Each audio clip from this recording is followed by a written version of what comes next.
আসসালামু আলাইকুম প্রিয় এসএসসি 2024 সালের পরীক্ষার্থী বন্ধুরা, তোমরা সকলে কেমন আছো? আশা করি তোমরা সকলেই খুব ভালো আছো এবং সপরিবারে সুস্থ আছো। তো আজকে আমরা খুবই গুরুত্বপূর্ণ একটা ভিডিও নিয়ে তোমাদের মাঝে হাজির হয়েছি। প্রথম থেকে সম্পূর্ণ ভিডিওটা শেষ পর্যন্ত দেখো, অনেক কিছু জানতে এবং বুঝতে পারবে। সো আজকে তোমাদের আপডেট জানাবো, তোমাদের রেজাল্ট নিয়ে কিছু আপডেট জানাবো।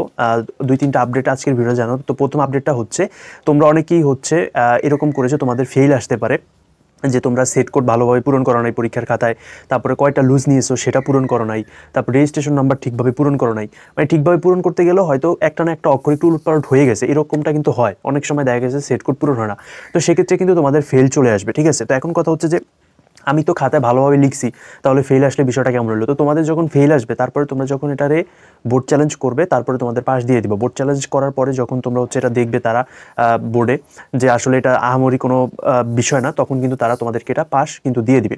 সেকেন্ডলি একটা বিষয় হচ্ছে, তোমাদের অবশ্যই রেজাল্টের পরে একটা উপবৃত্তির ব্যবস্থা আছে, যেরকমটা আমরা টেনফুল বৃত্তি, উপবৃত্তি ছাড়াও আরও কিছু বৃত্তি, মোট 6টা বৃত্তি সরকার থেকে প্রদান করা হবে। তোমরা এই রেজাল্টের উপর ভিত্তি করে ওই 6টা বৃত্তি কিন্তু তোমরা পাবা। এবং তৃতীয় নাম্বার এবং সর্বশেষ যে আপডেটটা তোমাদের মাঝে শেয়ার করবো, সেটা হচ্ছে যে তোমাদের রেজাল্ট কবে নিবে এটা নিয়ে একটা ধোঁয়াশা রয়েছে। তো তোমাদের রেজাল্ট মোটামুটি 12 থেকে 16 তারিখের মধ্যে দেওয়ার একটা সম্ভাবনা রয়েছে, মে মাসের। এখনো এক্স্যাক্টলি ডেট কিন্তু এখনো শিক্ষা মন্ত্রণালয় থেকে ওইভাবে প্রকাশিত করা হয় নাই। রেজাল্ট দেওয়ার নিয়ম হচ্ছে, তোমাদের মেইন পরীক্ষা যেদিন শেষ হবে তারপর থেকে 60 দিনের মধ্যে তোমাদের ফলাফলটা প্রকাশ হবে, মানে রেজাল্ট দিবে। তো তোমরা তারপর থেকে 60 দিন হিসাব করে রাখো।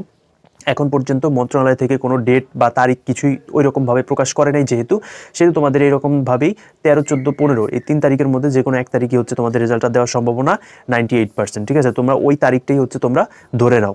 ঠিক আছে, তো এবং তোমরা বেশি বেশি দোয়া করতে থাকো যাতে তোমাদের পরীক্ষার ফলাফলটা ভালো আসে। এবং তোমাদের যেহেতু এখন একটা গ্যাপ রয়েছে, সো এই গ্যাপে তোমরা একটা স্কিল ডেভেলপ করার চেষ্টা করতে পারো, যাতে তোমাদের ভবিষ্যতে কাজে দেয়। তো আজকের ভিডিও পর্যন্তই, সবাইকে অসংখ্য ধন্যবাদ।